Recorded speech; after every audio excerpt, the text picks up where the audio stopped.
let's talk about the Mercury retrograde in Leo. This is near and dear to my heart because my natal Mercury is at 4 degrees Leo, and this retrograde is taking place between the 15th degree and the 4th degree. So you want to look at your natal chart. Where is 15 degrees Leo? Where is 4 degrees Leo? What do you have there? Do you have anything? I have a bunch of asteroids. My Pallas, my Psyche, I have my Sun, all getting hit up by the Mercury transit. Fun times. So let's talk about this transit because it's definitely going to start very different to the way it ends and the feels of it. So as you know, Mercury, he's in Leo. This is the planet of thought and communication. Leo is very dynamic thinking. It's very wide thinking, very big picture thinking. Okay. As you know, Uranus just went into Gemini, so this is making a aspect of a sextile by sign, which is very positive for the mind. You can have some real aha moments.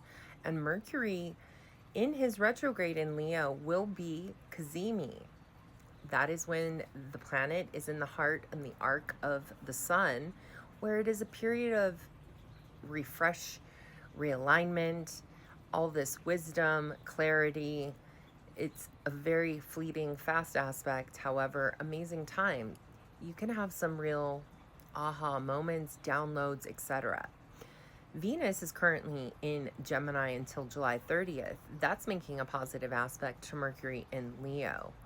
Now, Mercury is going to station direct on August 11th at 4 degrees Leo in opposition to Pluto. So that is a very different feel than the way it starts. And through this retrograde, it is about speaking from the heart, authentically, your truth. It is about you connecting with yourself and how you express yourself verbally, writing, whatever it is for you. How do you express yourself? This is an opportunity that any shadows that come up, that you face them, because by the end of this retrograde, it's really going to hit you hard if you have just been repressing or ignoring those shadow aspects. We can see lots of power struggles, manipulation, coercion, those types of Plutonian things with that opposition. So be mindful around the 11th of August. Now, as far as crystals for this retrograde, of course, I recommend Leo associated crystals. Some big standouts, I would say.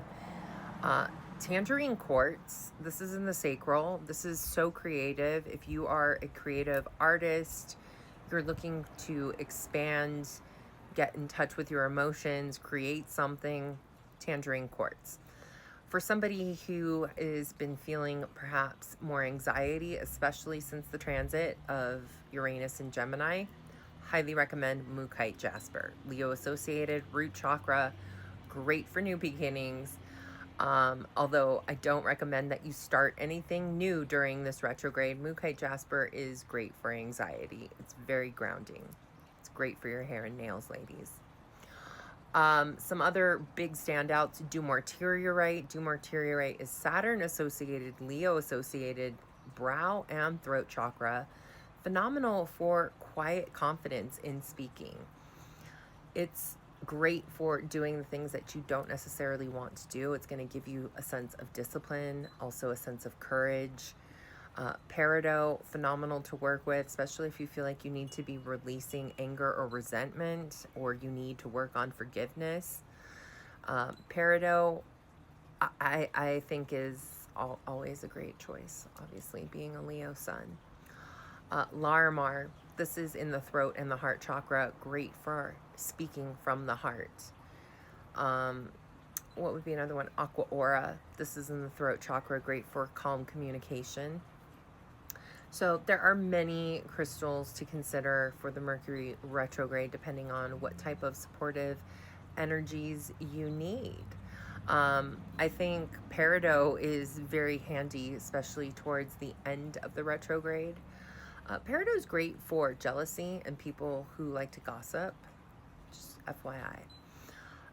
What was the other one I was going to tell you?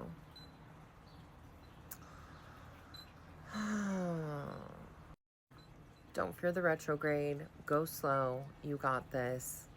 Take this opportunity to get clear on how you want to express yourself.